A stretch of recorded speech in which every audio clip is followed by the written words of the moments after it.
empty hearts and neon lights. They're playing with my mind. Gotta get out of here tonight. Oh, I wanna run off and fly. And I'll tell myself it's Oke, halo teman-teman, welcome back to my room. Oke, pada video kali ini saya akan membahas tentang pembangunan daerah. Tapi terlebih dahulu saya ingin sampaikan permintaan maaf saya kepada teman-teman sekalian untuk video yang kemarin, karena untuk video yang kemarin kualitasnya tidak begitu bagus karena ada sedikit kesalahan dalam pengaturan resolusi video. Lalu untuk suaranya seperti yang sudah dikoreksi oleh Bapak dosen Pak Desembri, minta maaf Pak, karena di dekat saya ini ada sedikit proyek atau pembangunan rumah, jadi ada suara-suara yang tidak dibutuhkan yang masuk dalam video tersebut. Di video kali ini saya janji saya akan menyaring kembali suara tersebut sehingga audio yang disampaikan itu maksimal. Oke, jadi itu yang ingin saya sampaikan pada awal video ini. Kita akan membahas tentang pembangunan daerah. So, stay healthy, stay at home.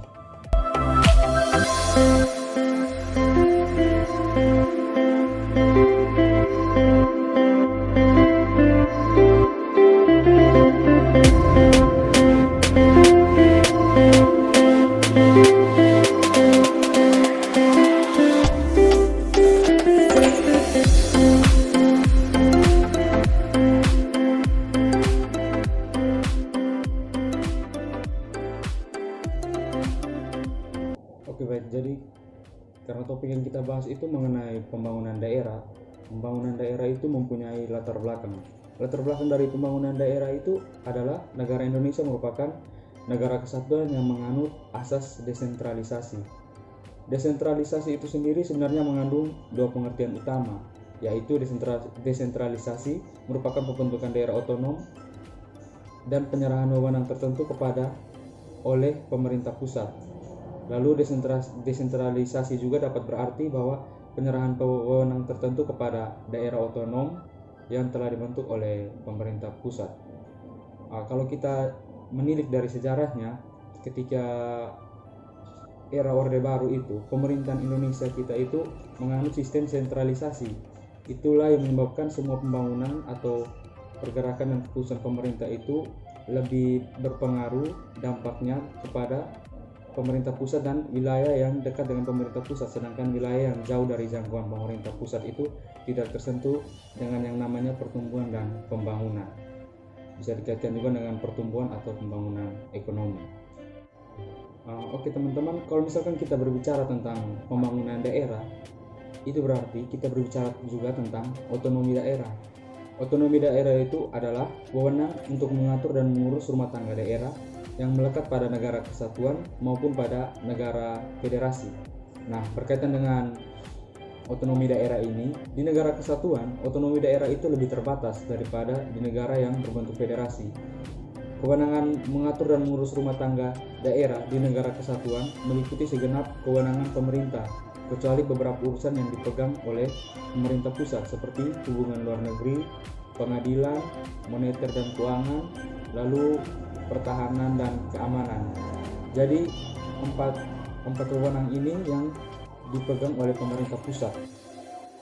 Lalu pelaksanaan otonomi daerah selain berlandaskan pada acuan hukum, juga sebagai implementasi tuntutan globalisasi yang harus diberdayakan dengan cara memberikan kewenangan yang lebih luas, yang lebih nyata dan bertanggung jawab, terutama dalam mengatur dan menggali sumber-sumber potensi yang ada di daerah masing-masing. Oke teman-teman, karena tadi kita sudah membahas beberapa dasar atau latar belakang yang menyebabkan adanya pembangunan daerah, sekarang kita akan menilik pengertian dan pemahaman mengenai pembangunan daerah itu sendiri. Oke baik, pembangunan daerah pengertiannya adalah merupakan suatu usaha yang sistematik dari berbagai pelaku baik umum, pemerintah, swasta maupun kelompok masyarakat lainnya pada tingkatan yang berbeda untuk menghadapi saling ketergantungan dan keterkaitan aspek fisik, sosial ekonomi, dan aspek lingkungan lainnya, sehingga peluang baru untuk meningkatkan kesejahteraan masyarakat daerah dapat ditangkap secara berkelanjutan. Baik, untuk menempuh pembangunan daerah ada beberapa cara yang dapat dilakukan. Yang pertama, secara terus-menerus menganalisis kondisi dan pelaksanaan pembangunan daerah. Lalu yang kedua, merumuskan tujuan dan kebijakan pembangunan daerah. Yang ketiga, menyusun konsep strategi bagi pemecahan masalah atau solusi. Lalu yang keempat, melaksanakannya dengan menggunakan sumber daya yang tersedia. Lalu pembangunan daerah itu mempunyai beberapa tujuan. Tujuan tersebut antara lain, satu, mengurangi disparsi atau ketimpangan pembangunan antar daerah dan subdaerah serta antar warga masyarakat, dalam artian mengurangi ketimpangan dengan antara pemerataan dan keadilan. Lalu yang kedua, tujuannya yaitu memberdayakan masyarakat dan mengentaskan kemiskinan. Yang ketiga, menciptakan lapangan kerja. Yang keempat, meningkatkan pendapatan dan kesejahteraan masyarakat daerah. Yang kelima, mempertahankan atau menjaga kelestarian sumber daya alam agar bermanfaat bagi generasi sekarang dan generasi berkelanjutan. Berkaitan dengan pembangunan daerah di negara berkembang, ada beberapa masalah yang terjadi di negara-negara berkembang berkaitan dengan pembangunan daerah. Masalah-masalah utamanya yaitu yang pertama, sistem pertanian yang masih tradisional. Lalu yang kedua, kurangnya dana modal dan dana fiskal. Yang ketiga, peranan tenaga terampil dan berpendidikan. Yang keempat, pesatnya perkembangan penduduk. Kalau kita garis bawahi atau kita perkecilkan fokusnya ke Indonesia, menurut saya pembangunan daerah di Indonesia itu terlepas dari 4 masalah utama tadi, ada beberapa masalah-masalah yang bisa menjadi penghambat dalam pembangunan daerah di Indonesia. Masalah-masalah tersebut bisa saja dalam sistem birokrasi, pengawasan pembangunan yang tidak cermat oleh pemerintah, kasus-kasus korupsi atau penggelapan dana. Itulah yang membuat pembangunan daerah di Indonesia itu sedikit terhambat, lebih lambat daripada negara-negara berkembang lainnya. Berkaitan dengan masalah-masalah tersebut, maka dibutuhkan kebijakan-kebijakan yang dapat mempercepat pembangunan daerah tersebut. Kebijakan tersebut bisa ditempuh dengan cara-cara berikut. Yang pertama, kebijakan diversifikasi kegiatan ekonomi, diversifikasi atau penggolongan kegiatan-kegiatan ekonomi. Jadi di sini kegiatan ekonominya itu diperkaya dengan berbagai kegiatan-kegiatan yang lebih kreatif atau mendorong masyarakat kecil agar melakukan tindakan ekonomi yang lebih banyak lagi. Lalu yang kedua, mengembangkan infrastruktur. Ketiga, meningkatkan tabungan dan investasi. Keempat, meningkatkan taraf pendidikan masyarakat. Lalu yang kelima, mengembangkan institusi yang mendorong pembangunan. Yang terakhir, merumuskan dan melaksanakan perencanaan ekonomi. Oke, setelah kita mengetahui latar belakang masalah pembangunan daerah, lalu apa itu pembangunan daerah, sekarang saya akan membahas pembangunan daerah dari segi ekonomi, atau lebih dikenal dengan pembangunan ekonomi daerah. Pembangunan ekonomi daerah adalah suatu proses di mana pemerintah daerah dan masyarakat mengelola sumber daya yang ada dan membentuk suatu pola kemitraan antara pemerintah daerah dengan sektor swasta untuk menciptakan suatu lapangan kerja baru dan merangsang perkembangan kegiatan ekonomi atau pertumbuhan ekonomi dalam wilayah tersebut. Dari segi ekonomi, masalah pokok dalam pembangunan daerah itu terletak pada penekanan terhadap kebijakan-kebijakan pembangunan yang berdasarkan pada kekhasan daerah yang bersangkutan atau endogenous development, dengan menggunakan potensi sumber daya manusia, kelembagaan, dan sumber daya fiskal secara lokal atau daerah. Orientasi ini membantu kita kepada pengambilan inisiatif-inisiatif yang dapat merangsang kegiatan ekonomi.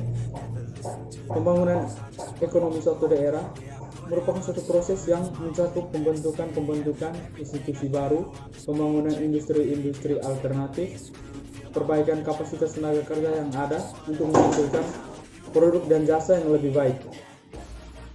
Kemudian identifikasi pasar-pasar baru, ahli ilmu pengetahuan, dan pengembangan perusahaan baru. Lalu berkaitan dengan perencanaan pembangunan daerah, kalau pada zaman Orde Baru itu kita mengenal perencanaan pembangunan daerah itu dengan kata repelita, perencanaan pembangunan 5 tahun. Tapi di era reformasi, update dari pemerintah sekarang untuk jangka waktu pembangunan itu biasa dibagi dalam 3 jangka. dengan sebutan RPJP, RPJM, dan RPJP pula. RPJP itu yang pertama, rencana pembangunan jangka pendek, lalu RPJM itu rencana pembangunan jangka menengah, lalu RPJL itu rencana pembangunan lanjutan. Oke, pada poin berikut kita akan membahas tentang faktor ketimpangan antar daerah. Kesenjangan yang terjadi pada pembangunan ekonomi adalah sebuah persoalan vital dalam kajian ilmu pembangunan ekonomi daerah di negara Indonesia. Ada dua pendekatan yang bisa dijadikan ukuran kesenjangan pembangunan ekonomi antar daerah-daerah di Indonesia. Yang pertama itu bisa menggunakan pendekatan pendapatan dan memakai pendekatan pengeluaran konsumsi rumah tangga.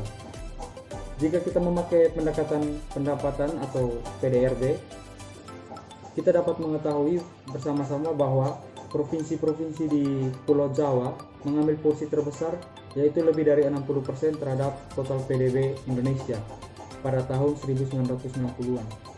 Wilayah yang kaya SDM dan sarana prasarana lebih layak dan baik mempunyai bagian yang besar. Misalnya DKI Jakarta mendapat 15% sampai 16% bagian dari PDB nasional. Kemudian Jawa Timur menikmati sebesar 15% dan Jawa Tengah mendapat bagian sebesar 10%. Sedangkan kawasan yang kaya SDA mempunyai bagian yang lebih kecil. Misalnya Riau, Kalimantan Timur yang masing-masing mendapat bagian 5%. Oke, poin-poin yang menyebabkan kesenjangan pembangunan ekonomi tersebut itu pun berdampak. Misalkan pada daerah di Jawa seperti Jawa Tengah atau Yogyakarta, itu adalah pusat kemiskinan di Indonesia Barat sebagai akibat dari kepadatan penduduk. Sedangkan NTB dan NTT merupakan pusat kemiskinan di Indonesia kawasan timur karena daerah tersebut tidak memiliki SDM, teknologi, infrastruktur, dan kewirausahaan yang baik. Kesenjangan antar daerah juga ada kaitannya dengan perbedaan pola pembangunan secara sektoral. Misalnya, proses industrialisasi di Indonesia kawasan barat lebih baik dibandingkan di Indonesia kawasan timur. Oke, kemudian penyebab ketimpangan pembangunan ekonomi di daerah-daerah di negara Indonesia itu ada beberapa penyebab. Yang pertama, terpusatnya kegiatan ekonomi hanya pada beberapa wilayah, misalnya pembangunan hanya di Pulau Jawa. Lalu alokasi investasi yang tidak seimbang, perbedaan SDA antar provinsi yang timpang antar satu daerah dengan daerah lainnya. Lalu arus sirkulasi faktor produksi yang rendah antar daerah satu dengan daerah lainnya. Kemudian kondisi demografis antar wilayah yang berbeda-beda, kadang pula sulit dijangkau. Lalu yang terakhir, perdagangan antar provinsi kurang lancar dan sering mengalami kendala transportasi. Penyebab-penyebab ketimpangan pembangunan ekonomi ini tidak terbatas pada era Orde Baru atau awal era reformasi. Namun pada era Jokowi pula beberapa penyebab-penyebab ketimpangan antar daerah ini masih belum bisa diatasi dengan maksimal. Menurut Williamson, kesenjangan antar daerah itu dapat semakin membesar karena ada beberapa faktor. Yang pertama itu adanya migrasi tenaga kerja antar daerah yang bersifat selektif, yang pada umumnya para migran tersebut lebih terdidik, mempunyai keterampilan yang tinggi dan masih produktif. Lalu ada migrasi kapital antar daerah, adanya proses aglomerasi pada daerah yang relatif kaya menyebabkan daya tarik tersendiri bagi investor pada daerah lain yang berakibat terjadinya aliran kapital ke daerah yang memang telah terlebih dahulu maju. Lalu ketiga, adanya pembangunan sarana publik pada daerah yang lebih padat dan potensial berakibat mendorong terjadinya kesenjangan atau ketimpangan antar daerah yang lebih besar. Lalu yang keempat, kurangnya keterkaitan antar daerah yang dapat menyebabkan terhambatnya proses efek sebar dari proses pembangunan yang berdampak pada semakin besarnya kesenjangan atau ketimpangan yang terjadi.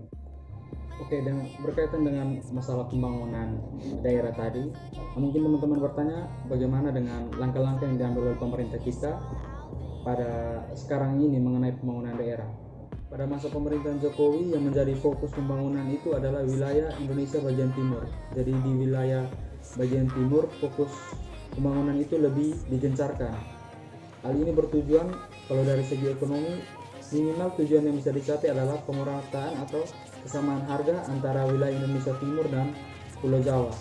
Lalu langkah-langkah yang diambil oleh Presiden Jokowi pula untuk meningkatkan pemerataan pembangunan itu dengan pembangunan infrastruktur. Oke, mengenai pembangunan infrastruktur tadi, salah satu sistem atau cara yang digunakan oleh Jokowi dalam pemerataan infrastruktur adalah dengan tidak menunggu daerah tersebut maju dulu baru infrastruktur diberikan, melainkan dengan turun langsung ke lapangan, turun langsung ke daerah-daerah yang membutuhkan infrastruktur, lalu langsung diberikan keputusan untuk membangun. Misalkan ketika dia turun ke NTT, dia melihat di sini ada krisis air, salah satu langkah yang diambil adalah langsung membangun bendungan yang menjadi salah satu sumber air bagi masyarakat agar bisa menjalankan aktivitas, terlebih khusus aktivitas pertanian.